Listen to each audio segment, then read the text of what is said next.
Hi friends, welcome back to my channel Zia daily lifestyle. অনেক দিন পরে তোমাদের সবার জন্য নিয়ে চলে এসেছি আমি একটা ছোট্ট ব্লগ। তোমরা সবাই মন দিয়ে ব্লগটা দেখো, আর কোনো ভুল ত্রুটি হলে কিন্তু অবশ্যই জানিও।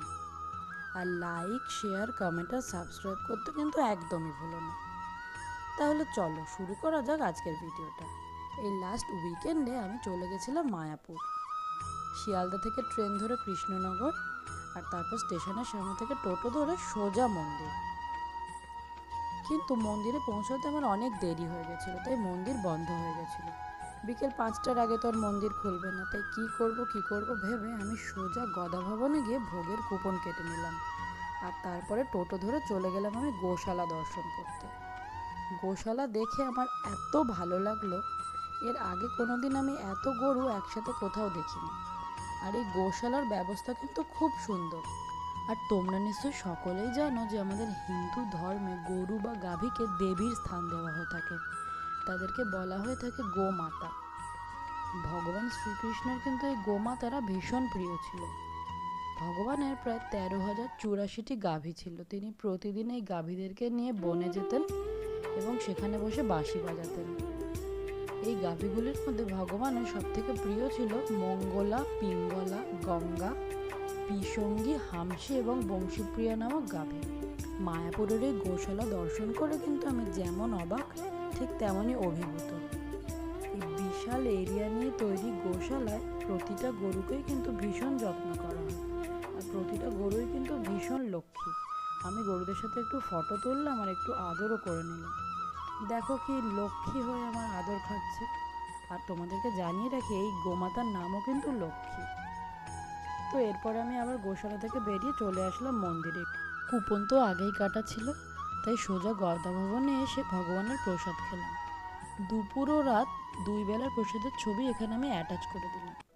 কথায় বলে প্রসাদ দর্শনেও ভগবানের আশীর্বাদ পাওয়া যায়।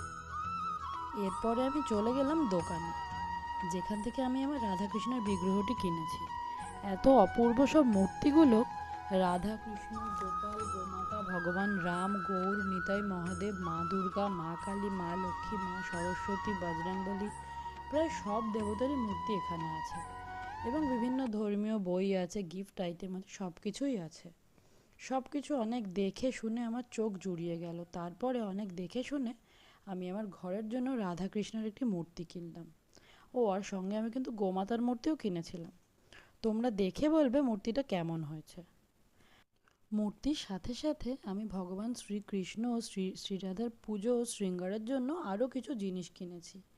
আসন কিনেছি, নতুন পোশাক কিনেছি, ভগবানের এবং শ্রীরাধার চুল কিনেছি, বাঁশি, মুকুট, পাগড়ি, হার, দুল, চুড়ি, আরও অনেক কিছুই কিনেছি। এবং ভগবানের প্রিয় কেশর চন্দনের আতরও কিনেছি।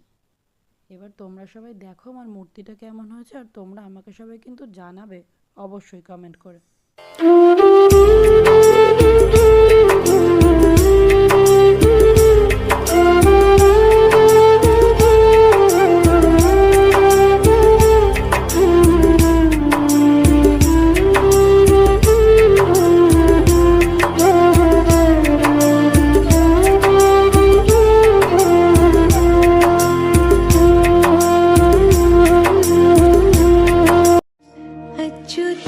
केशवं कृष्ण दामोदरं रामनारायणं जानकी वल्लभम्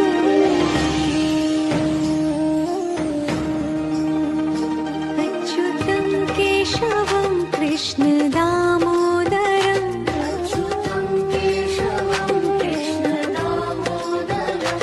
राम